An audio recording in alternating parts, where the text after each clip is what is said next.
నేస్తున్నాడు రా బాబు. అబ్బా ఇవేవి కూలింగ్ లేవమ్మా. సార్ మీకు మంచి కూలింగ్ స్పెట్సే కదా కావాలి? అవునండి. 5,000 అవుతాయి, పర్లేదా? డబ్బులు ఎంతైనా పర్లేదండి. ఒక అరగంట కూర్చోండి, నేను తయారు చేసి మంచి స్పెట్స్ ఇస్తాను. ఓకేనా? కూర్చోండి. ఈ స్పెట్స్ చూడండి. వావ్, చాలా కూలింగ్ ఉంది సార్. ఓకే, 5,000 అక్కడ పే చేసేయండి. Thank you sir.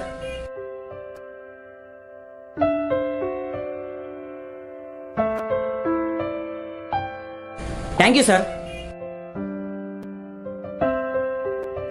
సలీం ఒకసారి ఇలా రా. చెప్పండి సార్. ఆ అమ్మాయి అన్ని స్పెట్స్ చూపించింది, ఏది నచ్చలేదు అన్నాడు. నువ్వు ఏ స్పెట్స్ ఇచ్చావు, చాలా కూలింగ్ ఉందని తీసుకెళ్ళిపోయాడు.